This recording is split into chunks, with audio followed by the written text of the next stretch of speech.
नमस्कार दोस्तों, decode exam पर मैं शिवम आप सभी का फिर से बहुत बहुत स्वागत करता हूं। हम भूगोल विषय का भी पूर्वावलोकन पढ़ रहे हैं और उसके साथ साथ भौतिकी का भी पूर्वावलोकन पढ़ रहे हैं या विज्ञान का पढ़ रहे हैं, जिसमें भौतिकी हम लोग कर रहे हैं। आज उसकी ये 11वीं कक्षा है। अब लगभग बेसिक फिजिक्स आपका खत्म हो जाएगा, उसके बाद फिर कंप्यूटर है ना, और वो न्यूक्लियर फिजिक्स वाली चीजें हैं, तो उनमें ज्यादा क्वेश्चन है, तो उसको देखते हैं। या तो मैराथन टाइप से करके एक एक क्लास में उड़ा देंगे, या फिर जो है उसकी भी एक एक की दो क्लास करके इस तरीके से कर लेंगे। ठीक है, तो लगभग 80 सवाल हैं इसमें। चैप्टर है आपका विद्युत धारा। ठीक है, विद्युत धारा लगभग 80 क्वेश्चन है। कोशिश करेंगे 1 घंटे में लगभग हो जाए। ठीक है, आपको मजा आएगा। जो फर्जी बहुत ज्यादा कॉन्सेप्ट वाले क्वेश्चन होंगे उनको मैं स्पीड अप बता कर निकल जाऊंगा, क्योंकि यूपीपीसीएस इसमें खासकर फिजिक्स से ही एक आध सवाल आते हैं यूपीपीसीएस या आरओ के एग्जाम में, उसमें बहुत कॉन्सेप्चुअल वाला सवाल नहीं पूछता है, तो हम काहे उसमें अपनी बुद्धि खपाएं। ठीक है, चलो चलते हैं फिर इसी के साथ आगे। तो पहला आज का सवाल है, 100 वाट का बिजली का बल्ब 10 घंटे चलता है, 5 रुपए प्रति यूनिट की दर से विद्युत खर्च होगा। ठीक है, देखो एक यूनिट जो होता है ना वो 1 किलोवाट होता है। एक यूनिट है ना, एक यूनिट जो होता है उसका मान होता है 1000 वाट या 1000 वाट प्रति घंटा, इस तरीके समथिंग होता है। ठीक है, चलो तो 100 वाट का बल्ब है। अगर इस टाइप के आपके सवाल आए ना, आपको दे रखा हो 100 वाट का बल्ब है, आपको दे रखा हो 5 वाट का बल्ब है, आपको दे रखा हो इस तरह के, और जितने घंटे चल रहा हो तो मल्टीप्लिकेशन कर दो। ठीक है, तो 100 वाट गुणा 10 बराबर कितना होगा? 100 गुणा 10 बराबर 1000 वाट हो जाएगा। 1000 वो हो जाएगा। तो 1000 जो होगा ये इसका मान क्या होता है? इसका मान होता है आपका 1 यूनिट, 1000 वाट प्रति घंटा, है ना, 1000 वाट प्रति घंटा हो गया ये। या फिर मैं आपको इसको कहूं 1 किलो घंटा। ठीक है, 1 किलो घंटा इसको भी कह सकते हैं। तो 1 किलो इसका मान क्या होता है? ये 1 यूनिट के बराबर होता है। तो यानी 10 घंटे चल रहा है, मतलब 1 यूनिट खर्च हो रहा है आपका, और 5 रुपए प्रति यूनिट के हिसाब से पूछ रहा है, तो 1 गुणा 5 बराबर कितना हो गया? 5 रुपया खर्चा हो गया। ठीक है, तो इसी फॉर्मूले से 4-5 सवाल हैं, इसमें मैंने आपको समझा दिया है। आगे मैथमेटिकल कैलकुलेशन हम दिमाग में ही या स्पीड अप करते हुए चलेंगे। ठीक है, मतलब जितने वाट का दे रखा हो, जितने घंटा दे रखा हो, जितने दिन दे रखा हो, सबको मल्टीप्लाई कर दो, या जितनी संख्या में दे रखे हो कि 5 बल्ब में उनको भी मल्टीप्लाई कर दो, यूनिट आ जाते हैं। ठीक है, चलो 100 वाट का बिजली का बल्ब यदि 10 घंटे जले तो बिजली का खर्च कितना होगा? अब 100 गुणा 10 कर लो, तो 100 गुणा 10 कितना हो गया? 1000। 100 गुणा 10 कितना हो गया? 1000।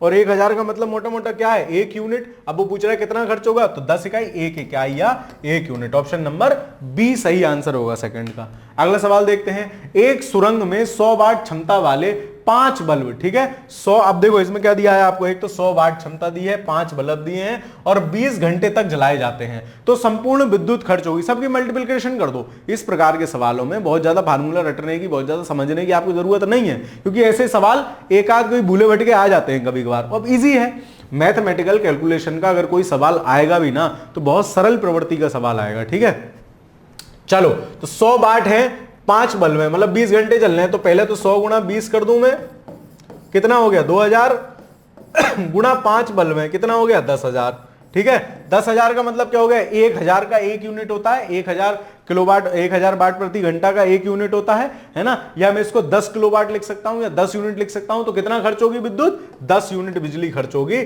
ऑप्शन नंबर सी सही आंसर होगा। अगला सवाल देखते हैं, 1 किलोवाट घंटा का मान होता है, तो ये फॉर्मूलेटिकल है, इसको हम याद भी कर सकते हैं। 1 किलोवाट घंटा का मान कितना होता है? 3.6 गुणा 10 की घात 3 जूल। ठीक है, इसका मान कितना होता है? 3.6 गुणा 10 की घात 3 नहीं, एक ऑप्शन में 6 होना चाहिए, वही मैं सोच रहा था। 3.6 गुणा 10 की घात 6 जूल होता है। ठीक है, 3.6 गुणा 10 की घात 6 जूल होता है। फोर्थ का आंसर क्या हो जाएगा? फोर्थ का आंसर हो जाएगा ऑप्शन नंबर ए। ये थोड़ा संशोधित कर लेना, 3.6 गुणा 10 की घात 6 जूल होता है। ये याद करने जैसा है, इसको याद कर लीजिए, है ना। रिपीटेड मूड में क्वेश्चन आए तो हमारा गलत ना हो, तो ऑप्शन नंबर ए सही हो जाएगा। अगला देखते हैं, अगला सवाल आपसे क्या कह रहा है। अगला सवाल कह रहा है, 100 वाट का एक बल्ब को 4 घंटे तक स्विच ऑन रखा जाता है, तो प्रयुक्त विद्युत की इकाई कितनी होगी? अब 100 वाट का है, 4 घंटे चला रहे हो, मतलब 400, है ना। या मैं कहूं 0.4 यूनिट, है ना, क्योंकि 400 है, 1000 होता है, 4000 होता तब 4 यूनिट होते ना। 400 है तो दशमलव लगा देंगे ना, तो दशमलव लगा, या 400 को मुझे यूनिट बनाना है तो मैं 1000 से भाग करूंगा तो 0.4 यूनिट आ जाएगा। ठीक है, तो विद्युत ऊर्जा की इकाई कितनी होगी? 0.4। ऑप्शन नंबर डी आंसर हो जाएगा। मतलब सिंपल है, इसमें मल्टीप्लिकेशन रहता है। आगे देखते हैं, बिजली की खपत बिल किसके मापन पर आधारित होता है? तो बिजली का जो बिल आता है ना, भाई साहब ओम में थोड़ी नापोगे उसको, है ना, ओम तो प्रतिरोध का मात्रक है, वोल्टेज में भी नहीं नापेंगे, एम्पियर में धारा नापते हैं, वाट में नापते हैं। जैसे नहीं आपका आपके घर में मीटर लगा हुआ होगा, भाई 1 किलो वाट का मीटर है, 2 किलो वाट का मीटर है, 4 किलो वाट का मीटर है, तो किलो तो उसकी सब वो है इकाई, लेकिन मेन जो है वो तो वाट है ना, तो किस में मापते हैं, खपत को वाट में मापते हैं। तो इसका आंसर क्या होगा, ऑप्शन नंबर ए, केवल एक सही है। ठीक है, ऑप्शन नंबर ए होगा, केवल एक सही है।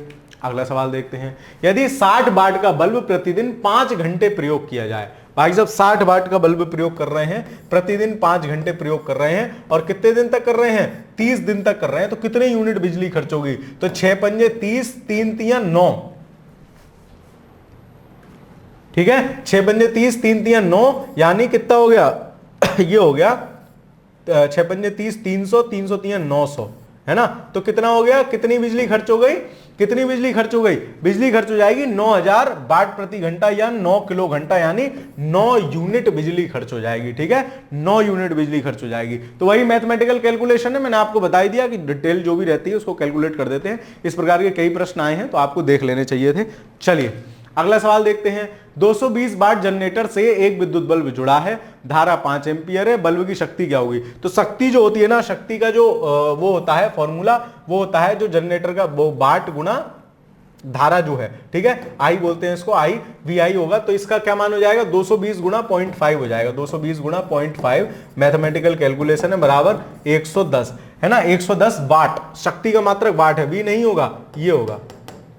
देखो आप इसमें क्या चीज समझो ना, जैसे मैंने आपको पहले भी बताया है कि जो मैथमेटिकल वाले सवाल आते हैं ना, इस टाइप के जो सवाल होंगे, इनमें क्या होगा, जो डिजिट दे रखी होगी या तो उनकी गुणा से आंसर है, मान लो आपको नहीं पता फार्मूला, ऐसा कोई सवाल आ गया, तो इनमें बेसिकली क्या होगा, या तो जो डिजिट दे रखी ना उनकी गुणा से आंसर आएगा या उनकी भाग से आंसर आ जाता है, ऐसे ही आता है। तो अगर आपको तुक्का भी लगाना हो ना तो इसी प्रकार से लगाना, या तो गुणा या भाग, है ना, इसी तरीके से। चलो खैर अगला सवाल देखते हैं, दो समांतर प्रतिरोध वाले सर्किट का कुल प्रतिरोध 1.403 किलो ओम है। यदि एक प्रतिरोध का मान 2 किलो ओम है तो दूसरे प्रतिरोधक का मान क्या होगा। ठीक है, इसको औसत इसका ऐसे निकालते हैं, 1/r बराबर दे रखा है 1/r1 प्लस 1/r2 के। ठीक है, इस फॉर्मूले से निकालेंगे तो कुल प्रतिरोध दे रखा है हमें 1/1.403 बराबर हो जाएगा 1 पहले का कितना है 2 ओम है, 2 प्लस 1/r2। ठीक है, फिर इनका एलसीएम ले लेंगे, उस हिसाब से इसका आंसर आ जाएगा, है ना। तो 9th क्वेश्चन है, ठीक है, तो इसका आंसर कितना आ जाएगा 4.70 किलो ओम आ जाएगा। मैथमेटिकल फार्मूला है, मतलब बहुत ज्यादा फिर मेरा वही फोकस है कि हमें मुझे आपको ना साथ साथ स्मार्ट स्टडी भी सिखाने का प्रयास करना है, कि आपको जबरदस्ती ईगो से लगा के नहीं बैठना है, अरे ये सवाल में समझ में नहीं आ रहा करके छोड़ूंगा, पूरा टाइम उस पर बर्बाद नहीं करना है। ठीक है, जो इंपॉर्टेंट है परीक्षा की दृष्टि से उस पर हमें ज्यादा समय देना है। ठीक है, तो इस प्रकार के सवाल वैसे ही कम आते हैं, है ना। बीपीएससी में तो मैं मान सकता हूं, बीपीएससी में साइंस के सवाल काफी रहते हैं, लेकिन आपके यूपीपीसीएस या आरओ वाले एग्जाम में बेसिकली क्या रहेगा, बायो के सवाल ज्यादा रहेंगे, लेकिन फिर भी हमें करना तो है ही है एक बार। ठीक है, चलो, एक मकान में 2 बल्ब लगे हुए हैं, उनमें से एक दूसरे से अधिक प्रकाश दे रहा है, तो निम्न में से कौन सा कथन सही है। तो जो ज्यादा प्रकाश दे रहा है ना उसमें प्रतिरोध कम होगा। प्रतिरोध का सिंपल मतलब है विरोध कर रहा है भाई साहब, धारा उसमें बह के जा रही है कि ना मैं तो जाऊंगी, मैं तो जलूंगी, वो कह रहा है कहां जा रही, मेरे पास रुक जा, रोक लेता है प्रतिरोध अपने पास, मतलब उसको कम जाने देता है। ठीक है, तो प्रतिरोध का मतलब है रोकना। तो जो कम चमक रहा है ना उसका प्रतिरोध ज्यादा होगा, जो ज्यादा चमक रहा है उसका प्रतिरोध कम होगा। देखो प्रकाश की दीप्ति रेजिस्टेंस पर निर्भर नहीं है, उल्टी बात कर रहे हो भाई साहब, रेजिस्टेंस मतलब प्रतिरोधी निर्भर है, नहीं क्यों नहीं होगी, गलत हो गया। दोनों बल्बों में रेजिस्टेंस समान है, समान होता तो समान चमक रहे होते, है ना। मैं और तुम समान बुद्धि के होते तो हम दोनों सिलेक्शन ले लेते, है ना। आपकी बुद्धि ज्यादा है, मेरी कम है, इसलिए तो मेरा सिलेक्शन नहीं हुआ। चलो, अधिक प्रकाश वाले बल्ब में रेजिस्टेंस अधिक है, तो अधिक प्रकाश वाले बल्ब में रेजिस्टेंस अधिक है, तो उल्टा हो गया, रेजिस्टेंस ज्यादा होगा तो वो तो और कम चमकेगा। कम प्रकाश वाले बल्ब में रेजिस्टेंस अधिक है, ये बात सही है भाई साहब, जिसका प्रकाश कम है ना उसी में रेजिस्टेंस ज्यादा है, उसी के चक्कर में नहीं चमक रहा। ठीक है, चलो, तो 10वें का क्या आंसर हो गया, डी। अगला देखते हैं, एक मकान में 2 बल्ब एक दूसरे से अधिक रोशनी देता है, चमकदार है, इन दोनों में किस बल्ब का उच्चतर अवरोधक है। तो अवरोध किसका ज्यादा होगा, जिसकी रोशनी कम होगी, वो पूछ रहा है। तो मंद रोशनी वाले बल्ब में अवरोध उच्च होगा, बिल्कुल ठीक है। अधिक रोशनी वाले बल्ब में तो कम होगा, है ना। वो पूछ रहा है उच्चतर अवरोधक किस में होगा, तो ऑप्शन नंबर ए में उच्चतर अवरोध होगा। ज्यादा अवरोध ऑप्शन नंबर ए वाले में होगा। ठीक है, उच्चतर अवरोध किस में होगा, जिसकी रोशनी कम होगी, उच्च अवरोध के कारण ही उसकी रोशनी कम है। चलो अगला सवाल देखते हैं। दो एक जैसे बल्ब को किस प्रकार जोड़ने से अधिक रोशनी मिलेगी? तो भाई साहब मैं हूं, कोई मेरे जैसा आदमी है, श्रेणी का मतलब हो गया मेरे पीछे, समांतर का मतलब हो गया मेरे बराबर से।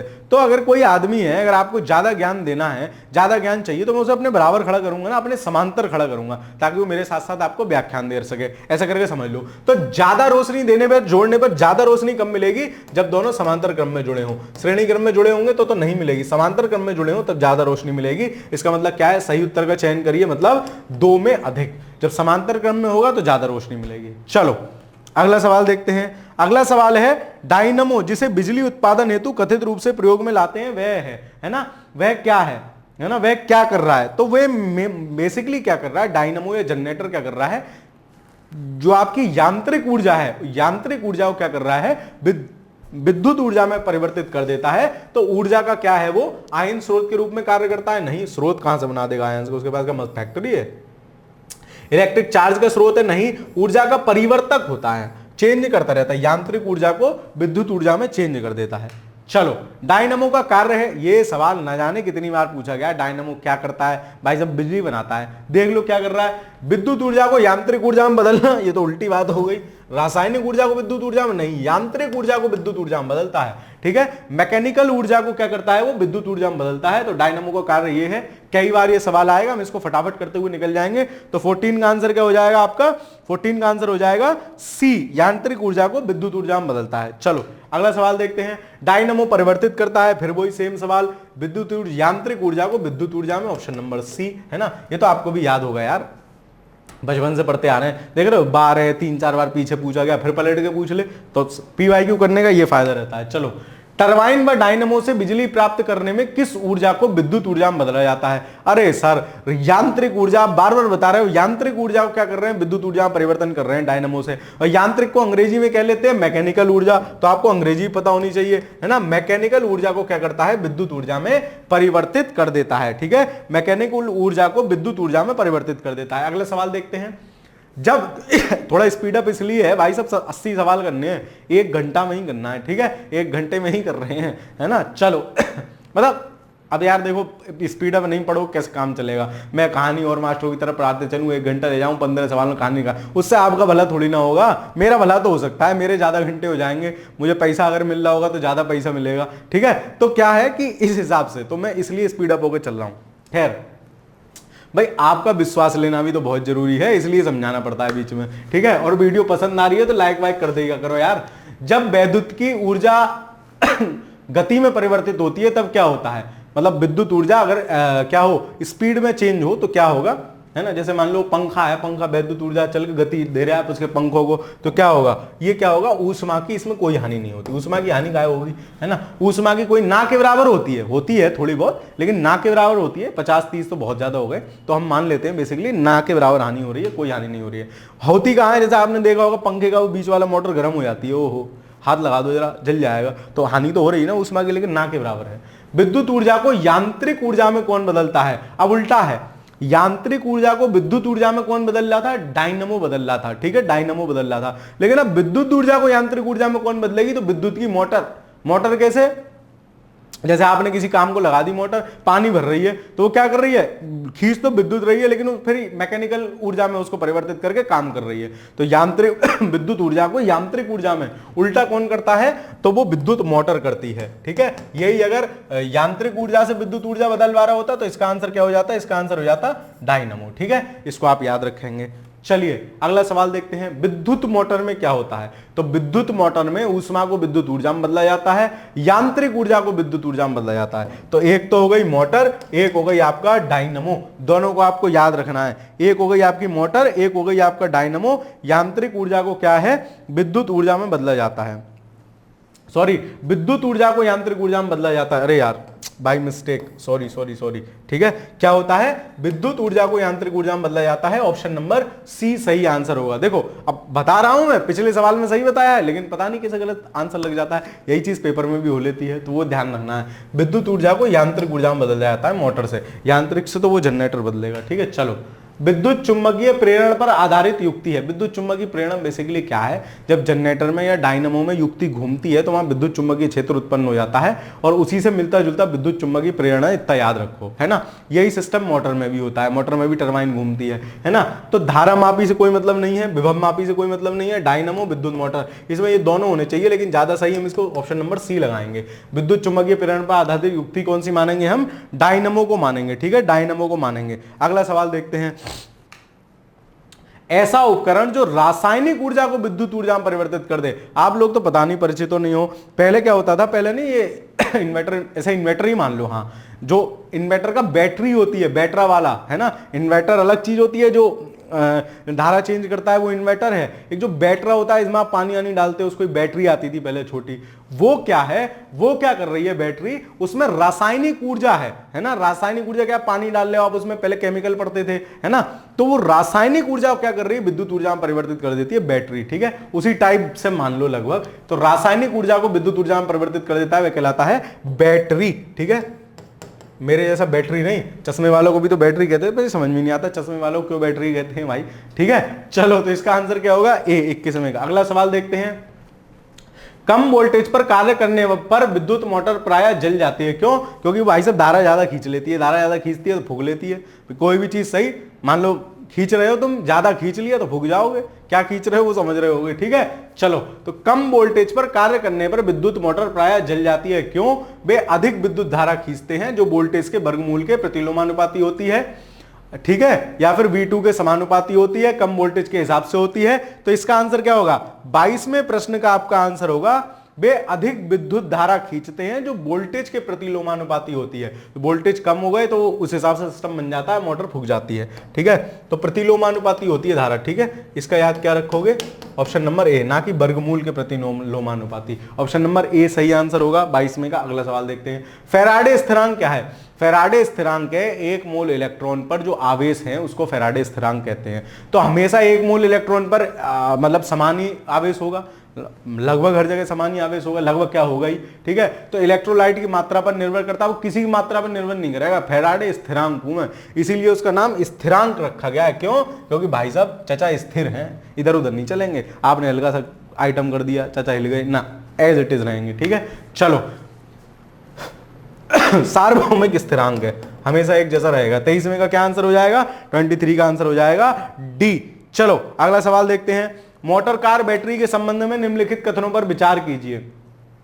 वोल्टता सामान्यतः 12 वोल्ट होती है, कहते ना है 12 वोल्ट की बैटरी है, मोटर कार वाली बैटरी कहते हैं 12 वोल्ट की बैटरी है, मतलब आम जीवन में भी कान खोले रखा करो, वहां से भी आपको ज्ञान मिलता रहता है। तो ये सही है, 12 वोल्ट की है। प्रयुक्त विद्युत अपघट्य हाइड्रोक्लोरिक अम्ल होता है, हाइड्रोक्लोरिक अम्ल नहीं होता है, H2SO4 होता है, सल्फ्यूरिक अम्ल होता है, ठीक है। तो ये गलत हो गया। दूसरा, इलेक्ट्रोड सीसा और तांबे के होते हैं, तांबे का इलेक्ट्रोड लगाओगे तो बहुत महंगी बैटरी हो जाएगी, ये भी गलत हो गया। दूसरा गलत, तीसरा गलत। धारिता को एम्पियर घंटा में व्यक्त करते हैं, ये ठीक है, ठीक है। तो ऑप्शन नंबर 1 और 4 सही है, ठीक है। तो ऑप्शन नंबर डी सही हो जाएगा, ठीक है। ऑप्शन नंबर डी इसका सही उत्तर होगा। अब सर आपने तो कह दिया धारिता को एम्पियर घंटा में व्यक्त करते हैं, ये क्या बला है, ज्यादा नहीं समझना है, 1 घंटे में इसी को समझाने लग जाऊंगा, ठीक है।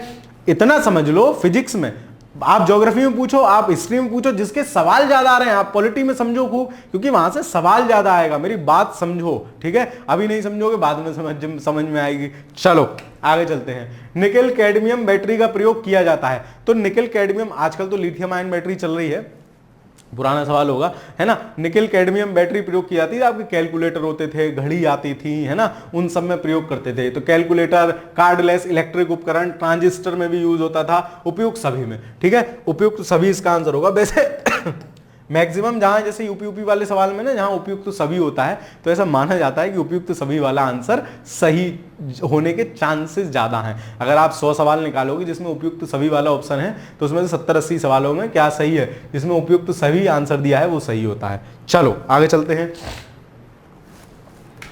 निम्न में से कौन सी धातु रोशनी के बल्बों में फिलामेंट में यूज की जाती है। अरे सर ये तो बहुत रटा हुआ सवाल है मेरा।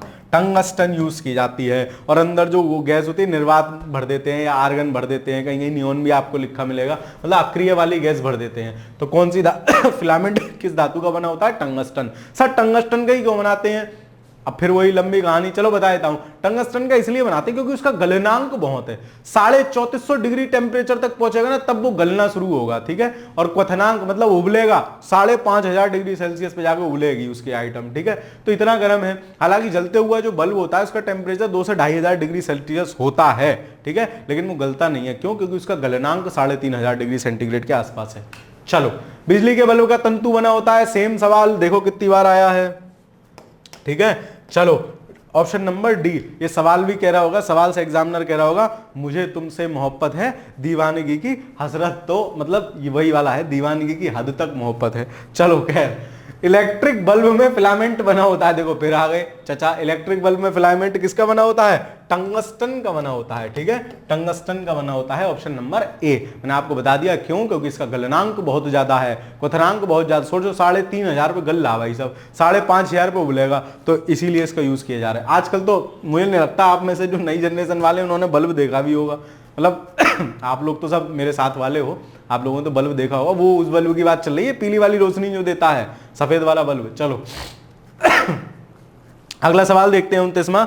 ये क्या कह रहा है? ये कह रहा है कि निम्नलिखित कथनों पर विचार कीजिए, एक साधारण बल्ब का अपेक्षाकृत अल्प जीवन होता है, बल्ब का जीवन कम क्यों होता है उसकी बात चल रही है। क्यों? फिलामेंट का तार एक समान, जैसे बल्ब पहले आते थे ना, पहले 7 रुपए का बल्ब आता था, अब तो पता नहीं, अब तो 10-20 रुपए का होगा, 6-7 रुपए का बल्ब आता था, वो पीला वाला जिससे रोशनी मिलती थी। तो उसमें क्या होता था, जल्दी खराब हो जाते थे, क्यों? तार उसका हिल गया, कुछ हो गया तो वो गड़बड़ रहता था मामला, और कभी फूटता था ना तब पटाखे जैसी आवाज आती थी, पट। फिलामेंट का तार एक समान नहीं होता, ये भी रीजन है, फिलामेंट का तार कहीं पतला चौड़ा होता है तो उसकी वजह से खराब हो जाता है वो, ये ठीक है। बल्ब पूर्ण रूप से निर्वातित नहीं किया जा सकता, देखो एब्सोल्यूट निर्वात नहीं कर पाते हैं उसको, अंदर उसके निर्वात होता है वैसे, लेकिन एब्सोल्यूट निर्वात नहीं हो पाता, जिस कारण क्या है, उसके खराब होने के चांसेस बढ़ जाते हैं। फिलामेंट के सहायक तार उच्च ताप पर पिघल जाते हैं। भाई फिलामेंट तो, बल्ब को देखना ऐसे करके 2 तार लटक रहे हैं, उसके नीचे फिलामेंट है। अब वो जो संग वाले तार है ना, ज्यादा देर बल्ब जल गया तो वो तार गल जाते हैं, और वो संग वाले तार गल गए मान लो, तो फिलामेंट लटक गया, फिलामेंट लटक गया, काम खत्म, टूट गया, बल्ब खराब हो गया। तीनों सही हैं, 1 2 3 तीनों सही होगा, इसका आंसर ऑप्शन नंबर डी सही आंसर होगा 29वें सवाल का। अगला देखते हैं 30वां सवाल। 30वां सवाल आपसे क्या कह रहा है? जलते हुए बल्ब के तंतु का ताप सामान्यतः कितना होता है? मैंने आपको बताया जब बल्ब जल रहा है तो उसका टेम्परेचर कितना है? 2 से 2500 डिग्री सेंटीग्रेड तक होता है, और इसका टंगस्टन का गलनांक आपसे पूछा जा सकता है, कितना हो सकता है? लगभग 3500, 3400 समथिंग होता है, और क्वथनांक कितना होता है? 5500, ठीक है। इसको भी आप याद रख लेना। तो 2 से 2500 देखो कहां है, ऑप्शन नंबर सी इसका सही आंसर हो जाएगा। चलिए आगे चलते हैं। तड़ित बिजली चमकने से वृक्ष में आग लग सकती है, क्योंकि इसमें अत्यधिक क्या होती है? इसमें अत्यधिक विद्युत ऊर्जा होती है। जो बिजली चमकती है जो बिजली चमकती है उससे कभी कभी पेड़ जलते देखे हैं आपने, है ना? नहीं देखे होंगे पेड़ जल, सामान्यतः मैंने भी नहीं देखे हैं, लेकिन उससे जल सकते हैं। क्यों? क्योंकि उससे विद्युत ऊर्जा उसमें मैक्सिमम होती है। तो इसका आंसर क्या हो जाएगा? Option number B. चलो अगला सवाल देखते हैं। अब याद करने वाली बात है, हम क्या समझोगे, ये देखो कथन एक और कारण तो तड़ित चालक इमारकों को नष्ट होने से बता। तड़ित चालक क्या होता है? जैसे आपने देखा होगा बड़े बड़े जो होटल होते हैं, कहीं कहीं छतों पे भी, सरकारी वाले उनमें भी, जो सरकारी वो होते हैं उनमें क्या होता है, छत पे ना एक ऐसे करके एंटीना सा खड़ा हुआ होता है, ऐसे करके एंटीना सा तांबे का होता है प्राय, ठीक है। तो ये क्या करता है, अगर बिजली गिरी और ये भाई साहब नीचे तक इससे तार लेके ना नीचे धरती में घुसेड़ देते हैं, बिजली गिरी तो ये सारा अपने ऊपर लेगा, क्योंकि तड़ित चालक स्पीड में चाल लेगा और नीचे ले जाएगा, सारा धरती में उतार देगा, बिजली, बिल्डिंग बच जाएगी। तो वही बात चल रही, तड़ित चालक इमारतों को नष्ट होने से बचाते हैं, बिल्कुल ठीक बात है। ये आवेश को पृथ्वी तक भेज देते हैं, और कारण भी सही है, नष्ट होने से बचाते हैं, क्योंकि ये आवेश को पृथ्वी में भेज देते हैं, जा बेटा जा, अंदर जा, तेरा स्थान वहां पे है, हमारी बिल्डिंग को परेशान मत करे। तो कथन और कारण सही है, और उसका सही स्पष्टीकरण भी है, ठीक है। ऑप्शन नंबर ए सही आंसर हो जाएगा। चलो लाइक तो कर दो भाई वीडियो, खराब लोग। चलो 3 पिन बिजली के प्लग में सबसे लंबी पिन को जोड़ना होता है। बिजली वाला प्लग देखा है नहीं, कूलर का प्लग होगा या और कुछ देख लेना, यहाँ प्लग है, मैं दिखा देता, लेकिन चलो कोई बात नहीं। में 3 पिन होती हैं, 3 पिन में एक जो पिन होती है ना, जो ऊपर वाली बड़ी वाली पिन होती है, वो किसकी होती है? अर्थ की पिन होती है, उसको अर्थ कह सकते हैं, या क्या कह सकते हैं, उदासीन सिरा बोल सकते हैं, अर्थ या उदासीन सिरा हम उसको बोल सकते हैं, जो मोटी वाली पिन होती है, ठीक है। मोटी वाली पिन होती है उसको उदासीन सिरे बोल, नहीं उदासीन तो दूसरा होगा, 3 पिन बिजली के प्लग में सबसे लंबी पिन को जोड़ना चाहिए आधार सिरे से। आधार मतलब अर्थ से, आपको बोल रहा हूं ना अर्थ से, वो अर्थ से जोड़ते हैं। क्यों? क्योंकि जो एक्स्ट्रा मान लीजिए कभी कुछ एक्स्ट्रा अगर उसमें क्या बोलेंगे उसको, लाइट या आम भाषा में बित्ती बोल लो, एक्स्ट्रा अगर वो आ जाएगी ताकि वो अर्थ में उसको ट्रांसफर कर दे, तो आधार सिरे से जोड़ना चाहिए लंबी वाली पिन को। अगला देखते हैं, विद्युत उपकरणों में अर्थ का उपयोग होता है खर्च को कम करने के लिए, क्योंकि उपकरण सुरक्षा के लिए, ताकि ज्यादा अगर लाइट आ जाए तो वो अर्थ में भेज दिया जाता है। पहले जैसे पहले के समय में होता था, लाइट कम आती थी या ज्यादा आती थी ना, तो एक तार एक्स्ट्रा लेके नल या टंकी से बांध देते थे पुराने समय में। हमारी समझ में नहीं आता था ये मम्मी टंकी से क्यों बांध रही है तार को, या नल से क्यों बांध रही है, हल्का सा करंट उसमें भी आने लगता था। क्यों? क्योंकि लाइट ज्यादा आती थी तो बिजली का सामान कोई ना फूक जाए, मतलब सोचो इतना ज्ञान था, तो वो नीचे उसमें जो है चला जाता था एक्स्ट्रा करंट। ठीक है, शायद आप अगर मेरे वाले जमाने के हो तो आपको भी पता हो, आपके घरों में भी ऐसा होता हो। सुरक्षा के लिए लगाते हैं अर्थ वाला। आपस में जुड़ी दो आवेशित वस्तुओं के बीच विद्युत धारा प्रवाहित नहीं होती है यदि वो हैं, अगर उनका विभव समान है। विभव क्या होता है? किसी अनंत से किसी एक निश्चित आवेश को आवेशित क्षेत्र में लाने में जो है वो लगता है, कार्य होता है, उसको विभव कहते हैं। तो क्या होगा? तो दो वस्तुओं आवेशित वस्तुओं के बीच विद्युत धारा प्रवाहित नहीं होगी यदि वो दोनों हैं समान विभव पर। समान विभव पर अगर वो दोनों हैं तो उनके बीच में धारा प्रवाहित नहीं होगी। ऑप्शन नंबर डी 35 का सही आंसर हो जाएगा। 35 का सही आंसर क्या हो जाएगा? Option number D. अगला सवाल देखते हैं, मेंज विद्युत प्रदाय में फ्यूज का प्रयोग एक सुरक्षा युक्ति के रूप में किया जाता है। फ्यूज के विषय में निम्नलिखित में से कौन सा कथन सही है? आजकल तो फ्यूज चल गए हैं, वैसे उसी में बोर्ड में आपके लगे हुए होते हैं। पहले एमसीबी चल गई है, वो भी फ्यूज का ही काम करती हैं। बेसिकली क्या होता था, पहले फ्यूज आते थे बड़े बड़े कांच के बने हुए, और उनको मेन बिजली के बोर्ड में घुसेड़ा जाता था जहां से मीटर से लाइट आ रही है। और जैसे ही लाइट तेज हुई तो उसमें जो तार होता था ना, वो तार टूट जाता। तार टूटा, लाइट का सर्किट टूटा, विद्युत का सर्किट टूटा, तो धारा का प्रवाह होना बंद हो गया। ठीक है, तो उसका क्या होता था, उसका गलनांक निम्न होता था। ठीक है, जल्दी गल जाता था जैसे ही वो होता था। तो मेन स्विच से समांतर रूप से जुड़ा होता है या मुख्य रूप से रजत धातु का बना होता है, इसका गलनांक निम्न होना आवश्यक है। भाई गलनांक निम्न हो, जब गलनांक उसका निम्न होगा गलनांक जो है, सॉरी माफ कीजिए, जब गलनांक उसका निम्न होगा तो क्या होगा? गलनांक निम्न होगा तो जरा सी भी तेज वो आएगी लाइट, और क्या होगा? उसमें ऊष्मीय प्रभाव उत्पन्न होगा, वो तार ब्रेक हो जाएगा, तार ब्रेक हो जाएगा, लाइट का पूरा सर्किट ब्रेक, और आपके बाकी उपकरण बच जाएंगे, वो फ्यूज का तार टूट जाएगा। ठीक है, तो इसका गलनांक निम्न होना आवश्यक है। चलिए अगला सवाल देखते हैं। अगला सवाल कह रहा है फ्यूज का सिद्धांत है। फ्यूज किस सिद्धांत पर काम करता है? तो किस सिद्धांत पर काम कर रहा है? क्योंकि गल के वो टूट रहा है, मतलब ऊष्मीय प्रभाव उसमें आ रहा है, ऊष्मीय प्रभाव उसमें हो गया, वो ऊष्मा से ज्यादा हीट हुआ, ज्यादा उसे लगा लाइट आई, ऊष्मीय प्रभाव हुआ, गला टूट गया, बाकी सारी लाइट बच गई घर की। ठीक है, तो क्या होगा? विद्युत के ऊष्मीय प्रभाव पर काम करता है। रासायनिक से का मतलब है, यांत्रिक से भी कोई मतलब नहीं, चुंबकीय से, ऊष्मीय प्रभाव पर काम करता है विद्युत के। 37वें का आंसर क्या होगा? सी। चलो अगला सवाल देखते हैं। फ्यूज में प्रयुक्त होने वाले तार की विशेषता है, वो तार कैसा होना चाहिए? तो तार कैसा होना चाहिए? गलनांक उसका निम्न होना चाहिए, गलनांक निम्न हो, लेकिन प्रतिरोध क्या हो? उच्च हो, तभी तो वो एक्स्ट्रा वाली जो धारा बह रही है उसको रोक पाएगा कि हे देवी रुक जाओ, यहीं तुम्हें आगे नहीं जाना है। वो कहेगी ना मैं तो रुकूंगी, मैं नहीं रुकूंगी, मैं तो आगे जाऊंगी। तो भाई साहब उसमें प्रभाव से क्या होंगे? ले तू आगे जा, हमारा दिल टूट जाता है। मैं टूट गया, वो टूट गया तो आगे के पूरे परिपथ में, मेरा उद्देश्य आपको समझाना है ना, उसको रोक रहा है। हाई प्रतिरोध चाहिए, रोकने की ज्यादा पावर चाहिए। नहीं रुकी, लाइट ज्यादा तेज आ रही, आगे चली गई धारा, आगे चली गई, बाकी सारे क्या हुए? बाकी सारे जल गए, है ना, बाकी सारे उपकरण जल जाएंगे। और भाई साहब अगर वहीं टूट गया, उसका तार वहीं टूट गया, ऊष्मीय प्रभाव से गलनांक उसका कम है, गलनांक कम है, वो तार टूट गया, तो क्या हुआ? बाकी सारे उपकरण बच गए। क्यों? क्योंकि विद्युत धारा का फ्लो होना बंद हो गया। तो क्या होगा? उच्च प्रतिरोधकता हो लेकिन गलनांक निम्न हो। देखो कौन से ऑप्शन में है? गलनांक निम्न, निम्न गलनांक, निम्न नहीं, निम्न प्रतिरोधकता उच्च होनी चाहिए, ये है ऑप्शन नंबर सी। उच्च प्रतिरोधकता हो लेकिन गलनांक क्या हो? उसका निम्न हो। चलिए साहब आगे चलते हैं। घर की सुरक्षित विद्युत सप्लाई के लिए उपयोग में लाने वाले फ्यूज के तार जिस धातु के बने होते हैं उसका क्या होता है? गलनांक कम होता है, प्रतिरोध ज्यादा होता है। याद रखो, प्रतिरोध क्यों ज्यादा है? क्योंकि हाई वोल्टेज लाइट को रोकने के लिए चाहिए ताकि आगे के उपकरण खराब ना हो जाए, है ना। गलनांक निम्न क्यों होना चाहिए? ताकि जरा सा भी थोड़ा ज्यादा ऊष्मीय प्रभाव हो, भाई सब टूट जाए, लाइट का सर्किट ब्रेक हो जाए और आगे के उपकरण आपके बच जाएं। इसलिए समझाता हूं पूरी कहानी, मतलब कहानी जहां मुझे लगता है जरूरी है, सवाल ज्यादा आए तो वहां कहानी समझाता हूं। चलो तो क्या होना चाहिए, गलनांक निम्न होना चाहिए, ऑप्शन नंबर 39 का ए सही आंसर हो जाएगा। अगला देखते हैं क्वेश्चन नंबर 40। क्वेश्चन नंबर 40 क्या कह रहा है, हेलोजन लैंप का तंतु निम्न में से किस मिश्र धातु का बना होता है? तो टंगस्टन और सोडियम। हेलोजन लैंप उनको कहते हैं जो स्ट्रीट लाइट नहीं होती, आजकल तो सब एलईडी चलने लगी है, पहले होती थी पीली वाली स्ट्रीट लाइट, तो उनको हेलोजन लैंप बोलते थे। टंगस्टन और सोडियम का बना हुआ होता था। ऑप्शन नंबर सी सही आंसर हो जाएगा, तभी पुराना ही सवाल है। आजकल की स्ट्रीट लाइट मत समझ लेना, वो तो सब एलईडी वाली होती हैं, व्हाइट वाली नहीं, जो पीला वाला प्रकाश आता था ना, वो वाली लाइट। तो 40 का क्या आंसर हो जाएगा, ऑप्शन नंबर सी। अगला सवाल देखते हैं। अगला सवाल क्या कह रहा है, एक धातु का तार एक धातु तार का तापक्रम बढ़ जाता है जब उसके बीच विद्युत धारा प्रवाहित की जाती है। चलो ठीक है बात, धातु के अणुओं के परस्पर संगठन से ऊष्मा नहीं, अणु थोड़ी ना, उसमें इलेक्ट्रॉन्स का प्रभाव हो जाता है ना, इलेक्ट्रॉन के प्रभाव से क्या होता है, और भी बहुत सारी रासायनिक क्रिया होती है जिस वजह से गर्म हो जाता है। अणु थोड़ी ना गति करेंगे, अणु थोड़ी ना गति करेंगे, ये गलत है।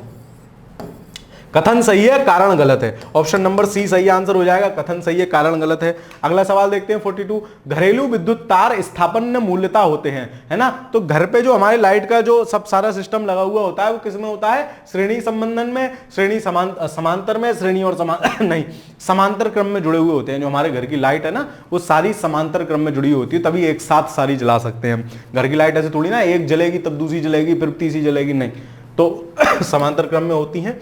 ऑप्शन नंबर बी सही आंसर होगा 42 का। अगला सवाल देखते हैं।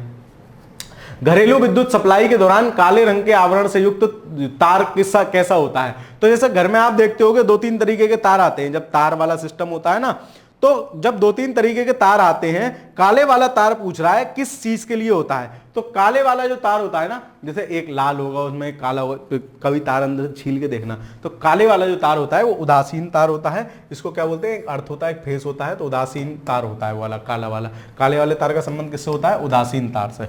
चलो अगला सवाल देखते हैं। मानव शरीर शुष्क के लिए विद्युत प्रतिरोध का परिमाण की कोटि क्या है? शुष्क मानव शरीर है, मतलब वाटर निकला हुआ मानव शरीर अगर है कोई, है ना, तो उसके प्रतिरोध मैक्सिमम जो हो सकता है वो 10⁴ ओम होता है, और कहीं कहीं कंडीशन में 10⁵ ओम भी आपको मिलेगा। ठीक है, 10⁵ तक भी पहुंच जाता है, लेकिन 10⁵ सही माना जाता है। शुष्क शरीर का प्रतिरोध कितना होता है, 10⁵ ओम।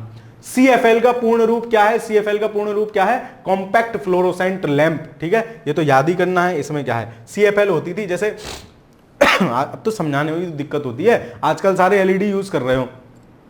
CFL नहीं होती थी, ऐसे करके उसका नीचे का मैं बना के दिखाता हूँ, शायद आपको याद आ जाए। ऐसे करके नीचे का ढपुआ होता था, ठीक है, ऊपर एक ऐसे होती थी, फिर एक ऐसे होती थी, फिर एक ऐसे होती थी, इसी में एक जलेबी वाली आती थी, है ना, एक ऐसे करके जलेबी वाली आती थी, ये नीचे का ढपुआ, ये इसको बोलते थे CFL, है ना, कॉम्पैक्ट फ्लोरोसेंट लैंप। ठीक है, ये व्हाइट वाली जैसी चूने की नली होती थी उसके अंदर। खैर चलो आगे देखते हैं। तो इसका सवाल का आंसर नहीं, हाँ ऑप्शन नंबर ए सही आंसर होगा, कॉम्पैक्ट फ्लोरोसेंट लैंप। ठीक है, कॉम्पैक्ट फ्लोरोसेंट लैंप 45 का आंसर ए होगा। ठीक है, अगला सवाल देखते हैं। अगला सवाल पूछ रहा है प्रकाश उत्सर्जक डायोड के कार्य करने का सिद्धांत है। तो डायोड जो कार्य करता है वो वैद्युत संदीप्ति पे कार्य करता है। इलेक्ट्रिक क्या बोलते हैं इसको, इल्यूमिनेशन ऐसी समथिंग कुछ बोलते हैं। अंग्रेजी एक तो मेरी वैसे ही खराब है, my English is just like S Kapil Sharma, मैं हमेशा बोलता हूं। ठीक है, चलो तो हिंदी में देख लेते हैं। डायोड के कार्य करने का सिद्धांत क्या है? प्रकाश उत्सर्जक डायोड के क्या किस पे काम करता है? वैद्युत संदीप्ति पे काम करता है ना,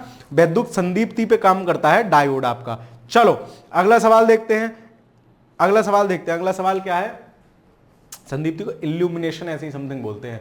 light emitting diode, LED lamp, compact fluorescent lamp CFL की तुलना में अधिक लंबी सेवा प्रदान करते हैं। हाँ बात तो सही है, इसीलिए तो हम LED यूज कर रहे हैं। भाई ये कह रहा है कि LED जो है वो CFL से ज्यादा चलती है, बात सही है, कोई दिक्कत नहीं है। ठीक है, LED लैंप कॉम्पैक्ट CFL की तुलना में अधिक ऊर्जा दक्ष होती है। ठीक है, LED उसकी तुलना में अधिक ऊर्जा दक्ष होती है। तो क्या बात सही है? ये भी बात सही है, अधिक ऊर्जा दक्ष होती है LED लैंप, है ना। LED जो आपकी है, क्योंकि वो कम ऊर्जा में बढ़िया काम कर रही है, अधिक ऊर्जा दक्ष है। ऊर्जा दक्ष होने का मतलब क्या है? कम ऊर्जा में बेहतर काम कर लेना। तो ये भी सही है, ए भी सही है और वो भी सही है, और इसका चलती भी ज्यादा इसीलिए है ना, इसीलिए ये कारण भी सही हो सकता है। इसका कथन और कारण दोनों सही हैं। तो इसका आंसर क्या हो? ये राजस्थान वाले सवाल आप देखा करो, है ना, नोटिस करना, ऐसे खतरनाक सवाल पूछेंगे UPSC के भी चाचा जैसे। ठीक है, चलो खैर इसी साइंस में ही नहीं, हर विषय में। अभी भी जो आरएएस का पेपर हुआ है उसको भी उठा के देख लेना।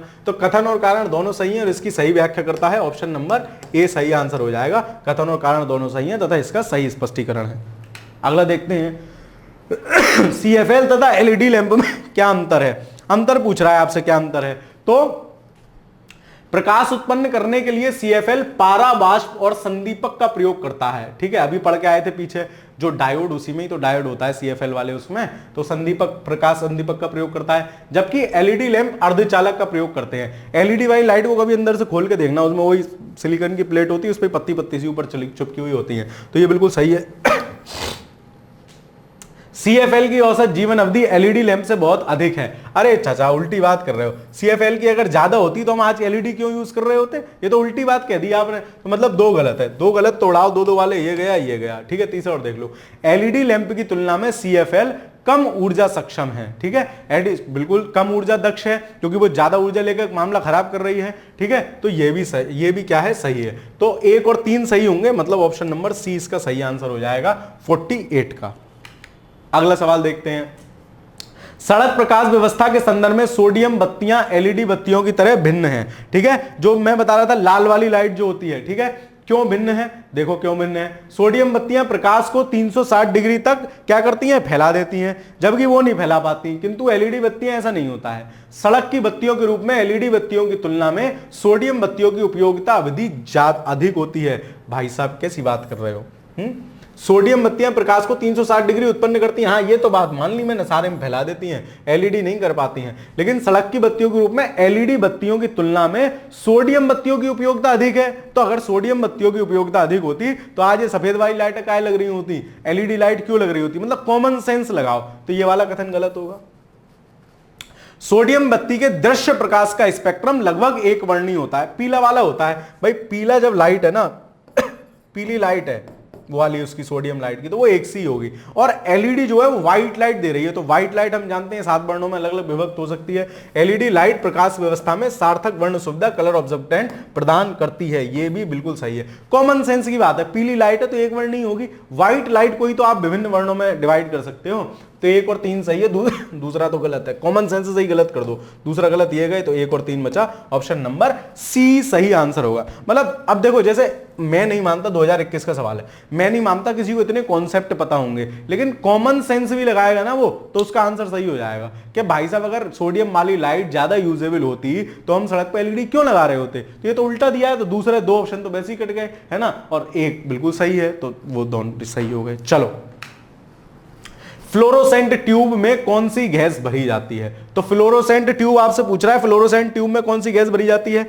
फ्लोरोसेंट ट्यूब क्या होता था, फ्लोरोसेंट ट्यूब क्या होता था, जैसे पहले वाली जो लाइट रॉड होती थी, अगर आपने देखी हो, गोल वाली जो सफेद वाली रॉड होती थी, है ना, उसको बोल देते थे। तो उसमें क्या भरा जाता था, मरकरी और नियोन उसमें भरे जाते थे। कहीं कहीं नियोन केवल मिलेगा, कहीं कहीं मरकरी और नियोन। बहुत पुराना सवाल है ये, ठीक है, बहुत पुराना सवाल है, तो हो सकता है उसी हिसाब से इसका आंसर दिया गया हो। तो इसका आंसर क्या होगा, मरकरी और नियोन। चलो आगे चलते हैं। एक बिजली के बल्ब की अपेक्षा फ्लोरोसेंट ट्यूब अधिमान दिया जाता है, क्यों अधिमान दिया जा रहा है उसको, मतलब ये कह रहे हैं कि जो पीला वाला बल्ब होता है उसकी अपेक्षा घर में सफेद वाली सीएफएल जलाना ज्यादा पसंद करते थे, फ्लोरोसेंट ट्यूब जलाना ज्यादा पसंद करते थे। क्यों, इसका रीजन क्या है। तो इसमें प्रकाशित विकीर्ण करने हेतु अधिक बाह्य सतह होती है ना। दूसरा आपसे कह रहा है कि वोल्टेज का उतार चढ़ाव का प्रभाव इस पर नहीं पड़ता है। तीसरा आपसे कह रहा है कि ट्यूब में इलेक्ट्रिकल ऊर्जा लगभग पूर्ण रूप से प्रकाश में परावर्तित हो जाती है। चौथा कह रहा है उपरोक्त में से कोई नहीं। भाई साहब इसका रीजन ये नहीं है, इसका रीजन ये है कि वो वोल्टेज कम खर्च करती थी, बाकी तो सारी बकवास है ना। मतलब आप वाली ले आओ, मेरे हिसाब से इसका आंसर ऑप्शन नंबर डी होना चाहिए, ऑप्शन नंबर डी होना चाहिए। ठीक है, ये उस समय के टेक्नोलॉजी से रिलेटेड, जैसे आज आपसे सवाल पूछेगा ना, तो आज आपसे सवाल पूछेगा वाईफाई पे, लाईफाई पे सवाल पूछेगा। आज आपसे सवाल पूछेगा ना तो एलईडी पे सवाल पूछेगा। ये उस समय की टेक्नोलॉजी के सवाल हैं, तो इसलिए इन सवालों से घबराना नहीं है। ठीक है सर, सोडियम लाइट तो हमें पता ही नहीं, तो क्यों घबरा रहे हो, शांति पढ़े रहो, नहीं पता फिर भी एक बार देख लो, कोई शैतान मास्टर आ गया, रिपीट क्वेश्चन करवाने वाला आ गया तो करीब करवाएगा, इसलिए। तो इसका आंसर क्या होगा, उपयोग में से कोई नहीं। चलो अगला सवाल देखते हैं, श्वेत प्रकाश की नली में कैसे पैदा, श्वेत प्रकाश को नली में कैसे पैदा किया जाता है ना। तो कैसे पैदा कर रहे हैं श्वेत वाले प्रकाश को, ये उसी वाली रॉड की बात चल रही है। तो इसमें क्या करते हैं, इलेक्ट्रॉन इधर से उधर भागते हैं, है ना। इलेक्ट्रॉन से वो जो है इलेक्ट्रॉन होते हैं और भी कुछ एलिमेंट्स होते हैं, वो इधर उधर भागते हैं। तो क्या होता है, लाइट जैसी चमक जैसी प्रतीत होती है। तो इसको क्या होगा, तांबे के तार को गर्म करके, तांबे के तार को गर्म करोगे लाइट कहां से दे देगा, जल जाएगा। प्रभु कॉमन सेंस। तंतु को गर्म करके वो तो बल्ब में किया जाता है, वो श्वेत प्रकाश की नली की बात कर रहे हैं। तो सर ये तो बल्ब है। परमाणु को उत्तेजित करके, परमाणु को उत्तेजित कर लोगे, मामला खराब करवाओगे, परमाणु बम बनाओगे क्या। चलो, अणुओं को दोलित करा के, दोलित मतलब घुमा लिया, जाओ बेटा घूम के आओ, घूम के आए वो और मुक्त आए ना, तो लाइट तो फेंकेंगे। तो इसका आंसर क्या होगा, ऑप्शन नंबर डी। हो सकता है कि आपको कुछ प्रश्न समझ में ना आ रहे हों, ठीक है। मैं भी उनको ज्यादा डिटेल में समझाने का प्रयास नहीं कर रहा हूं, उसका कारण मैं आपको बता चुका हूं, फिर बता रहा हूं। हमें वहां मेहनत करनी है जहां सवाल ज्यादा पूछे जा रहे हैं, ठीक है। हम ज्योग्राफी में मेहनत करेंगे, हम पॉलिटी में मेहनत करेंगे, हम हिस्ट्री में करेंगे। इसको हम एक बार बस करते चल रहे हैं, ठीक है, ताकि सवाल आए तो हमारा पीवाईक्यू पूछ ले तो हमारा गलत ना हो। चलो आगे चलते हैं। विद्युत बल्ब के अंदर कौन सी गैस होती है, तो विद्युत बल्ब के अंदर ऑक्सीजन, वायु, कार्बन डाइऑक्साइड। भाई साहब मरवाओगे क्या कार्बन डाइऑक्साइड भरवा के, तो इसमें कौन सी गैस होती है, तो नियोन भरेंगे या फिर आर्गन भरेंगे। तो ये गलत है, इसमें कोई सी गैस नहीं होती है ना, उपरोक्त में से कोई नहीं इसका आंसर होगा। 53 में का क्या होगा, डी होगा। अगला सवाल देखते हैं, प्रतिदीप्ति नलिकाओं के साथ चोक आसंजित होता है। चोक कुंडली क्या होता है। अब देखो ये तो समझ में ही नहीं आ रहा होगा आपके सवाल। पहले जो सफेद वाली लाइट आती थी ना, सफेद वाली ट्यूब वाली लाइट आती थी, अरे यार गोला वाली नहीं होती थी, पुराने कहीं हॉस्टल में जाके देख लेना, है ना, इस टाइप से जो होती थी लंबी वाली, इसमें पीछे की तरफ एक चोक लगा हुआ होता था, ऐसे ऐसे ऐसे ऐसे करके होती थी वो सिस्टम, वो चोक लगा हुआ होता था। तो चोक का क्या काम होता था, उसमें जो पीछे चोक लगा हुआ होता था वो क्या करता था कि वोल्टेज कमतीवर्ती होते थे ना, तो वोल्टता को बढ़ाता घटाता रहता था, ठीक है। तो क्या करता था, लाइन में वोल्टता घटाती है नहीं, बढ़ाते हैं, वोल्टता को बढ़ाएगा। परिपथ में विद्युत धारा कम करके तो नुकसान करवाओगे। निम्न आवृत्ति की विद्युत धारा को नहीं, लाइन की वोल्टता को क्या करेगा, बढ़ाएगा ताकि वो जल जाए, है ना। वो ऐसे करके डप डप 3-4 बार हो गए तब जलती थी, है ना। तो उसमें जो चोक होता था, चोक का ये काम होता था। विद्युत विभव के संदर्भ में निम्नलिखित कथनों में विचार कीजिए। तो विद्युत विभव जो आपका है ना, वो एक क्या है, वो एक अदिश राशि है ना। और विद्युत विभव किसे कहते हैं, अनंत से किसी आवेश को किसी क्षेत्र में लाने पर जितना कार्य किया जाता है उसको विद्युत विभव बोलते हैं, ठीक है। तो इसका आंसर क्या हो जाएगा, ये एक अदिश राशि है। भाई साहब एक ही तो होगी, इसमें देखो वैसे ही गलत होगा, एक और दो दोनों तो वैसे ही नहीं होगा, ना एक ना दो भी ना होगा, या केवल एक होगा केवल दो होगा, तुक्का भी मारो तब भी सही हो जाएगा, केवल एक सही है। विद्युत विभव एक क्या है, अदिश राशि है। एक तार में बहती हुई विद्युत धारा एवं विभवांतर प्रत्येक को 2 गुना बढ़ा दिया जाए तो विद्युत शक्ति क्या होगी, 4 गुना बढ़ जाएगी, है ना। फॉर्मूले से है, फॉर्मूला है, फॉर्मूले की वजह से विद्युत शक्ति क्या होगी, 4 गुनी बढ़ जाएगी, ठीक है। विद्युत शक्ति क्या होगी, 4 गुनी बढ़ जाएगी। चलो अगला सवाल देखते हैं। अगला सवाल है, 2 तारों की लंबाइयां और व्यास प्रतिरोधकताएं सभी 1:2 के अनुपात में है। अगर पहले तार का प्रतिरोध 10 ओम है तो मोटे तार का प्रतिरोध क्या होगा। भाई साहब प्रतिरोधकता अलग चीज होती है और प्रतिरोध अलग चीज होता है। प्रतिरोध क्या होता है, प्रतिरोध धातु का गुण है, ना कि किसी की लंबाई चौड़ाई मोटाई ऊंचाई का, ठीक है। तो प्रतिरोध क्या होगा, प्रतिरोध उनका सेम होगा, है ना, सेम होगा, मतलब 10 ओम इसका है तो 10 ओम ही दूसरे वाले का होगा। ऑप्शन नंबर बी सही आंसर होगा 57 का। चलो अगला सवाल देखते हैं। अगला सवाल 58 क्या कह रहा है, 58 आपसे कह रहा है कि समान प्रकार की छोटी बूंदें बी बोल्ट तक आवेशित की गई हैं। यदि n बूंदें मिलकर एक बड़ी बूंद बनाती हैं तो इस बूंद का विभव क्या होगा। यह भी फार्मूला बेस्ड सवाल है, ये भी फार्मूला बेस्ड सवाल है, इसका आंसर ए होगा। अब ऐसे सवाल नहीं आते हैं, भूले बैठे के कोई पूछ ले, मतलब ऐसे सवालों का लोड नहीं लेना है, यही 2-4 सवाल छोड़ने के लिए होते हैं। आपको ये भी तो समझना है ना कौन सा सवाल करना है, कौन सा सवाल छोड़ना है, ठीक है। चलो आगे चलते हैं। नीचे 2 वक्तव्य दिए गए हैं जिनमें से एक को कथन दूसरे को कारण कहा गया है, ठीक है। परिणामित्र का प्रयोग वोल्टता के उच्चयन और अपचयन के लिए, परिणामित्र किसको कह रहे हैं, ये चन्नामृत नहीं है, ये क्या है, परिणामित्र है। तो परिणामित्र किसको कह रहे हैं, परिणामित्र कह रहे हैं आपके जो ट्रांसफार्मर होता है उसी को हिंदी में परिणामित्र कह रहे हैं। परिणामित्र का प्रयोग वोल्टता के उच्चतन अपचयन के लिए किया जाता है, ठीक बात है। दूसरा आपसे कह रहा है कि परिणामित्र ऐसी युक्ति है जिसका प्रयोग निर्दिष्ट धारा, दिष्ट धारा परिपथ में डीसी में थोड़ी एसी में करते हैं। डीसी में नहीं करते हैं ट्रांसफार्मर का यूज, एसी में करते हैं। तो ये गलत है, ये सही है। परिणामित्र मतलब ट्रांसफार्मर, तो कथन ए सही है परंतु आर गलत है। ऑप्शन नंबर सी सही आंसर हो जाएगा। ट्रांसफार्मर की बात है, ट्रांसफार्मर क्या करता है, जो लाइट होती है उसको कमतीवर्ती करता है, अपचयन या उपचयन या अपचयन करता है। ठीक है, चलो ट्रांसफार्मर युक्ति प्रयुक्त होते हैं, ट्रांसफार्मर को क्या कर रहा है ना, फिर वही बात, सेम सवाल आ गया, नाक घुमा के पकड़ ली। ट्रांसफार्मर क्या कर रहा है, एसी को डीसी में नहीं, एसी डीसी तो इन्वर्टर करता है, एसी डीसी डीसी एसी, ये गलत हो गया।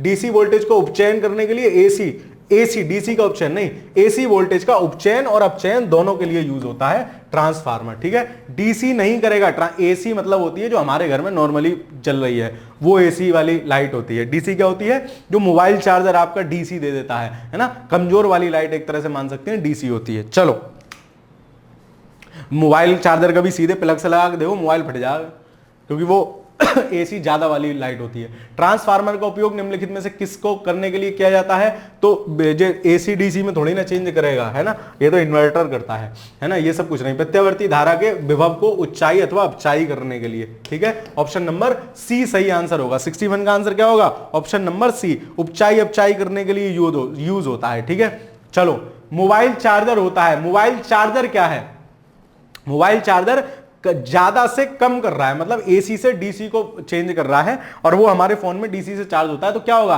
उच्चाई नहीं होगा, अपचाई होगा, कम कर रहा है, तो वो एक अपचाई ट्रांसफार्मर है, वो भी ट्रांसफार्मर है। ट्रांसफार्मर अपचाई से उपचाई भी कर सकता है, उपचाई से अच्छाई भी कर सकता है। सिंपल याद रखो, ज्यादा से कमती कर देना, कमती ज्यादा कर देना। तो चार्जर भाई साहब ज्यादा से कमती कर रहा है, मतलब अपचाई है। ठीक है, तो 62 का आंसर क्या हो जाएगा, 62 का आंसर हो जाएगा डी। चलो अगला सवाल देखते हैं। कुछ युक्तियों से संबंधित ऊर्जा रूपांतरण नीचे दिए गए हैं, कौन कौन क्या क्या कर रहा है। ठीक है, तो इसमें हमें बताना है कौन कौन सही है। इलेक्ट्रिकल जनरेटर, तो जो जनरेटर होता है, जो नहीं शादी ब्याह में घुमाते हैं, धक धक धक धक धक धक वाला, है ना, वो धक धक करके चलता है जनरेटर, आपने देखा हो। आजकल तो वो सब मामला खत्म हो गया यार, हमारे जमाने वाला। अब तो वो वैसे आ गए गैस वाले, उसको जलाओ हल्के से चल जाता है, सुर करके हल्की सी आवाज आती है। पहले लगता था कि जनरेटर चल रहा है। तो इलेक्ट्रिकल जनरेटर क्या करता है, यांत्रिक ऊर्जा को विद्युत ऊर्जा में बदलता है, वो डायनामो वाला जो कॉन्सेप्ट था, ये सही है।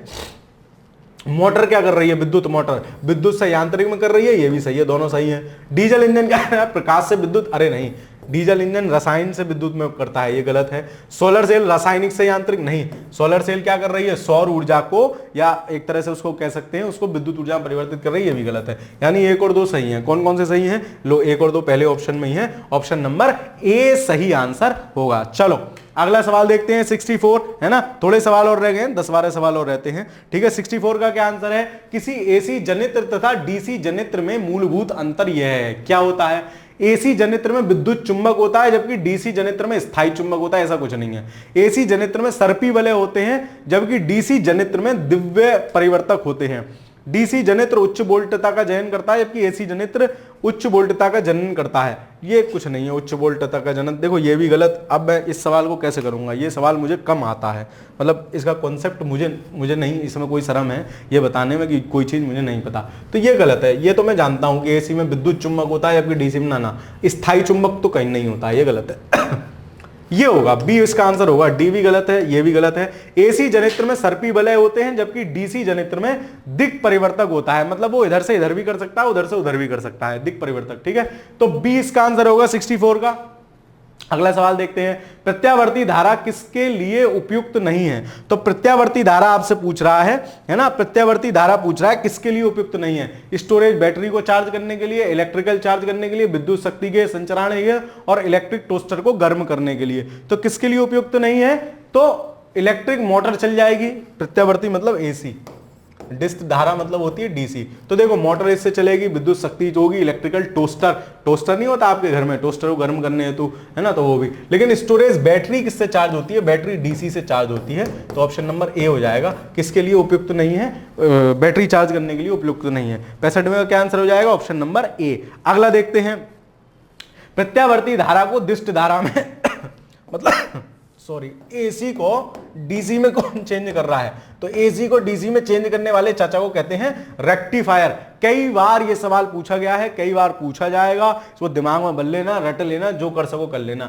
एसी को डीसी में जो चेंज कर रहा है वो चचा आपके हैं कौन, रेक्टिफायर। ठीक है, तो 66 में का क्या आंसर हो जाएगा, 66 में का आंसर हो जाएगा बी, रेक्टिफायर। ठीक है, और यही रेक्टिफायर की जगह इन्वर्टर होता तो इन्वर्टर क्या करता है, वो डीसी को एसी में बदलता है। ठीक है, डीसी को एसी में अगर आपसे पूछ ले कौन बदल रहा है, तो वो कौन बदलता है, इन्वर्टर बदलता है। ठीक है, चलो अगला सवाल देखते हैं। प्रत्यावर्ती विद्युत धारा को दिष्ट धारा में, यानी एसी को प्रत्यावर्ती मतलब अल्टरनेटिव करंट, दिष्ट धारा मतलब डीसी, डीसी में कौन चेंज कर रहा है, रेक्टिफायर। अभी पीछे पढ़ के आए थे, रेक्टिफायर से चेंज होती है एसी से डीसी। चलो अगला सवाल देखते हैं। कथन कारण, मतलब 10 सवाल करीब और रह गए हैं, इसको कंप्लीट करके ही दम लेंगे आज हम। ठीक है, ये चैप्टर कंप्लीट हो जाएगा एक बार में। चलो, भारत में विद्युत वितरण कंपनियां विद्युत खपत की गणना किलोवाट प्रति घंटा में करती हैं। बिल्कुल ठीक है, किलोवाट प्रति घंटा क्या होता है हमारा, यूनिट, मतलब किलो यूनिट के हिसाब से करती हैं। बिल्कुल ठीक है। भारत में विद्युत प्रणाली 60 हर्ट्ज आवृत्ति पर काम करती है। इसको याद रखना है इस फैक्ट को, 60 पे नहीं 50 हर्ट्ज पे काम करती है। ठीक है, 50 हर्ट्ज पे काम करती है। ठीक है, तो रिपीट हो सकता है सवाल, अच्छा फैक्चुअल सवाल है ना, इसी के चक्कर में रिपीट हो सकता है 60-50 के चक्कर में। तो ए तो सही है लेकिन आर गलत है, तो इसका आंसर क्या हो जाएगा, ऑप्शन नंबर सी। ए सही है किंतु आर गलत है। चलो अगला सवाल देखते हैं। निम्नलिखित में से कौन विद्युत बढ़ते क्रम में प्रदर्शित कर रहा है विद्युत खपत को, तो इसमें ये इसमें आपसे ये पूछ रहा है कि सबसे ज्यादा विद्युत कौन खपत करेगा, उसके बाद कौन खपत करेगा, फिर कौन खपत करेगा। देखो तो सबसे टेलीविजन पंखा, भाई से टीवी तो पंखे से ज्यादा लेगा, ये गलत है, ये भी गलत है। पंखा फिर टेलीविजन फिर प्रेस फिर इलेक्ट्रिक केतली, ये सही होगा सी, है ना। पंखा तो कम में चल जाता है, टेलीविजन ज्यादा में चलता है ना। काफी पुराना सवाल है, पहले टेलीविजन बहुत भारी विद्युत उसके आते थे, फिर प्रेस और ज्यादा हैवी होती थी, केतली और ज्यादा हैवी होती थी। ऑप्शन नंबर सी सही आंसर होगा 69 का। अगला सवाल देखते हैं। पृथ्वी के चुंबकीय क्षेत्र का क्या कारण है, चुंबकीय क्षेत्र अर्थ का जो है उसका क्या कारण है, भूक्रोड़ के अंदर चक्र धारा। भूक्रोड़ क्या होता है, अर्थ का इंटीरियर जो है ना, इसमें क्या है, सेमी लिक्विड फॉर्म में है और इसमें मेटालिक फॉर्म है, तो ये क्या करती है, एक चुंबक का निर्माण कर लेती है, इसको भूचुंबक कहते हैं। तो पृथ्वी के चुंबकीय क्षेत्र, अब इसी की वजह से क्या करते हैं, चारों तरफ फिजिक्स का कॉन्सेप्ट है, बहुत ज्यादा डिटेल में नहीं आएंगे, चुंबकीय धाराएं बन जाती है। ठीक है, तो वही पूछ रहा है पृथ्वी के चुंबकीय क्षेत्र का क्या कारण है, भूकोर के अंदर चक्कर धाराएं। ठीक है, इन चक्कर धाराओं के कारण, यही चक्कर जो धाराएं बन जा रही हैं, इन्हीं के कारण इसका मैग्नेटिक फील्ड बन जाता है। इसके केंद्र में मौजूद विशाल चुंबक, ये भी हो सकता है। पृथ्वी के बाहर आंतरिक गतिमान आवेश और उपयोग में से कोई भी नहीं। तो पृथ्वी के चुंबकीय क्षेत्र का कारण क्या होगा, पृथ्वी के चुंबकीय क्षेत्र का कारण होगा भूक्रोड़ के अंदर चक्र धाराएं। ठीक है, ऑप्शन नंबर ए इसका सही आंसर हो जाएगा। ठीक है, ऑप्शन नंबर ए। चलो आगे चलते हैं। एक कृत्रिम उपग्रह में विद्युत ऊर्जा का स्रोत क्या होता है, तो कृत्रिम उपग्रह नहीं देखते हो आप, कृत्रिम उपग्रह गया, उसमें वो ऐसे करके फैला सा रहता है, जैसे ये बीच में ये गोलू से भाई साहब रहते हैं, है ना, और दोनों तरफ ये ऐसे करके फैली हुई उनके प्लेटें रहती हैं। ठीक है, ये प्लेटें काहे की होती हैं, सोलर प्लेट ही तो होती हैं। ये गोलू चाचा रहते हैं, ये सारा उपग्रह देखेंगे, और ये सोलर प्लेट होती हैं, ये क्या करती हैं, चार्ज होती हैं। तो विद्युत ऊर्जा का स्रोत क्या है, सोलर सेल है, ऑप्शन नंबर ए। और ये भाई साहब 4-5 बार सवाल पूछा गया है, ध्यान रखना है, सोलर सेल होती है। उपग्रह को देखा भी होगा ना, तब भी आंसर सही लगा दोगे। चलो निम्नलिखित कथनों पर विचार कीजिए। विचार ही कर रहे हैं जी, इतनी देर से और विचार कर लेंगे। क्या कह रहा है, अंतरिक्ष सौर ऊर्जा को ऐसा सुझाया जाता है राष्ट्रीय लक्ष्य बनाया जाना चाहिए। हाँ ठीक, सौर ऊर्जा को राष्ट्रीय लक्ष्य बनाया जाना चाहिए, पुराना सवाल है, हाँ ठीक है, अब तो बन चुका है। अंतरिक्ष सौर ऊर्जा की आपूर्ति वर्ष में बिना रुके 99% है और इसके अलावा ऊर्जा की बहुतायत में उपलब्धता है। ये भी सही है, दोनों सही है। इसीलिए भाई जो सोलर एनर्जी है या जो अंतरिक्ष ऊर्जा ये इसको कह रहे हैं, जो सोलर एनर्जी है वो क्या है, अनलिमिटेड उपलब्ध है, कितनी भी यूज करो वो कोई खत्म थोड़ी ना हो जाएगी उससे।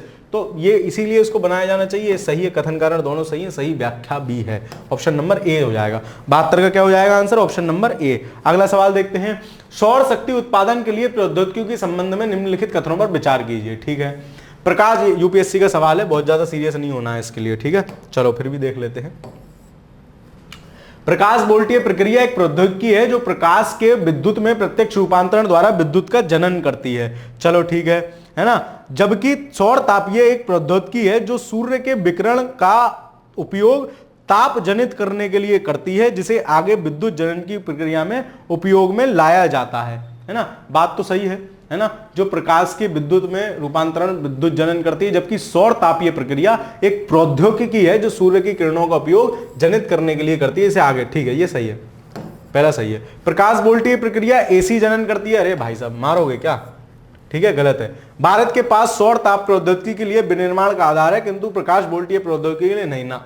दोनों के लिए अपन तो दोनों कर सकते हैं, ठीक है, बहुत ज्यादा घुसना नहीं है कॉन्सेप्ट में। ऑप्शन नंबर ए सही है, इसका आंसर है। यूपी पीसीएस आपसे सवाल नहीं पूछेगा, ठीक है, तो इसका आंसर क्या होगा, ऑप्शन नंबर ए, है ना, ये बिल्कुल सही है। ये डीसी नहीं, एसी नहीं प्रोड्यूस करती और हमारे पास दोनों के बनाने के आधार हैं। चलो, सौर जल पंपों के संदर्भ में निम्नलिखित कथनों पर विचार कीजिए। सोलर लाइट सौर जल पंप से क्या कर सकते, कुछ भी कर सकते हैं। चलो, सौर ऊर्जा का प्रयोग पृष्ठीय पंपों सरफेस पंप्स को चलाने के लिए हो सकता है और निमज्जनी समरसेबल पंपों को चलाने के लिए। सौर ऊर्जा से शीघ्र दुनिया चल रही है, पूरा घर चल रहा है आदमी का। आजकल आदमी मीटर उतरवा के सौर सेल लगा रहे हैं, ये कह रहे हैं समरसेबल नहीं चलेंगे, तो ये क्या हो गया, गलत हो गया भाई साहब, ठीक है। चलो, सौर ऊर्जा का प्रयोग अपकेंद्री पंपों सेंट्रीफ्यूगल पंप्स को चलाने के लिए हो सकता है और पिस्टन वालों के लिए सब कुछ हो सकता है सौर पंप, सौर एनर्जी से, ठीक है, तो ये भी गलत हो गया। दोनों चचा गलत हैं। कौन सा सही है, ना तो एक सही है ना दो सही है। ऑप्शन नंबर डी इसका सही आंसर होगा, ठीक है। 74 का आंसर क्या होगा, 74 का आंसर होगा ऑप्शन नंबर डी। अगला सवाल देखते हैं, निम्नलिखित में से कौन सा तत्व सोलर सेल के उपयोग किया जाता है, सिलिकॉन, ठीक है, सिलिकॉन उसमें यूज होता है, किसमें, जो सोलर प्लेट नहीं होती ऊपर नीली नीली वाली, है ना। चलो, तो इसका आंसर क्या होगा, ऑप्शन नंबर ए 75 का। अगला सवाल देखते हैं 76 नंबर, प्रकाश वोल्टीय सेल होते हैं, तो प्रकाश वोल्टीय सेल क्या है, सोलर सेल ही है, सौर सेल ही है, ठीक है, प्रकाश वोल्टीय सेल सौर सेल ही है, ठीक है। ऑप्शन नंबर ए 76 का सही आंसर हो जाएगा। अगला देखते हैं, फोटोवोल्टेइक सेल किससे संबंधित है, तो फोटोवोल्टेइक सेल या मैं कह लूं सौर सेल या कह दूं प्रकाश सेल किससे संबंधित है, आपकी सोलर एनर्जी, सौर ऊर्जा से संबंधित है, ठीक है। अब इसमें समझाने जैसा तो कुछ आइटम है नहीं, ठीक है, कि सर आप समझा नहीं रहे, लेकिन याद करने जो चीज फैक्ट है वो तो फैक्ट की तरीके से ही बताई जाएगी ना। सौर ऊर्जा को विद्युत ऊर्जा में किसके द्वारा परिवर्तित किया जा सकता है, ठीक है, आपसे पूछ रहा है सौर ऊर्जा को विद्युत ऊर्जा में किसके द्वारा, तो जो वो नहीं होती अपनी जो, अरे शीशा वाली प्लेट, गांव में बोलते हैं उसे शीशा, है ना, सोलर वाली प्लेट को बोलते हैं शीशा। चलो, तो लेक्लेंच कोशिकाओं द्वारा, भाई कोशिका कहां से आ गई, फोटोवोल्टाइक, हे देखो हिंदी है ये इसकी, फोटोवोल्टाइक सेल को लिख रहे हैं कोशिका के द्वारा।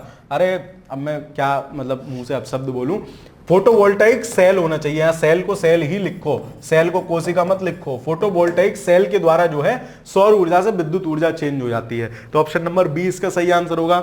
और संभवतः आज का अंतिम प्रश्न है, आज का अंतिम प्रश्न है क्या, कि भारत में सौर ऊर्जा उत्पादन के संदर्भ में निम्नलिखित नीचे, भारत में प्रकाश वोल्टी इकाइयों के प्रयोग में आने वाले सिलिकॉन वेफर्स दुनिया में तीसरा सबसे बड़ा उत्पादक है। कैसी बात कर रहे हो भैया, अगर हम जिस दिन इतने बड़े उत्पादक बन गए ना, मौज ही मौजा हो जाएगी, ठीक है। तो अभी हम बहुत छोटे उत्पादक हैं, बहुत आगे 10वां 11वां जाके नंबर आता है जहां तक मुझे पता है, ठीक है, क्योंकि ये अगर हम उत्पादन करने लग गए ना तो मौज आ लेगी, ठीक है। खैर, क्योंकि महंगी चीज है और आजकल डिमांडिंग में है। खैर, सौर ऊर्जा शुल्क का निर्धारण भारतीय सौर ऊर्जा निगम के द्वारा किया जाता है। यूपीएससी का सवाल है, मुझे पता नहीं किसके द्वारा किया जाता है, लेकिन जहां तक है ना इसमें संस्था का नाम गलत होता है, बेसिकली संस्था का नाम गलत होता है, तो इसी आधार पर मैं इसको गलत कर रहा हूं। बाकी एक बार देख लेना, वैसे इतना सिंपल ना होगा, कुछ टफ सा बड़ा लंबा चौड़ा कोई मंत्रालय वाला सिस्टम होगा। सौर ऊर्जा निगम तो नहीं करेगा, एक निगम के अंतर्गत तो नहीं हो सकता। 79 का क्या आंसर होगा, ऑप्शन नंबर डी, ना तो एक ना दो, दोनों में से कोई नहीं, ठीक है। तो आज का ये अपन चैप्टर हमने स्पीड में खींचा है, मुझे पता है, क्योंकि 80 सवाल थे, मुझे कराने थे 1 घंटे के भीतर ही, ठीक है, वो संभवतः 1 घंटे में ही हो भी गए हैं। आपको वीडियो कैसी लग रही है बताते चलिएगा, ठीक है, और कुछ मुझसे चाहते हैं तो उसको भी बताते चलिए। वीडियो को लाइक कीजिए, सब्सक्राइब कीजिए चैनल को, ठीक है, और अपने दोस्तों के साथ साझा करते चलिए। बाकी पढ़ते रहिए, खुश रहिए, क्योंकि इतने समय में मुझे नहीं लगता आप खुद से करने बैठोगे ना तो समझने के साथ साथ सवाल कर पाओगे, है ना। तो स्पीड अप होते हुए रिवीजन बढ़िया से करते चलो। वर्ल्ड ज्योग्राफी कंप्लीट हो ही गई है, उसको पढ़ो, इंडियन शुरू हो जाएगी, वहां से पढ़ते चलो और हम जल्दी जल्दी चीजें करा लेंगे, ठीक है। तो चलिए पढ़ते रहिए, खुश रहिए, धन्यवाद।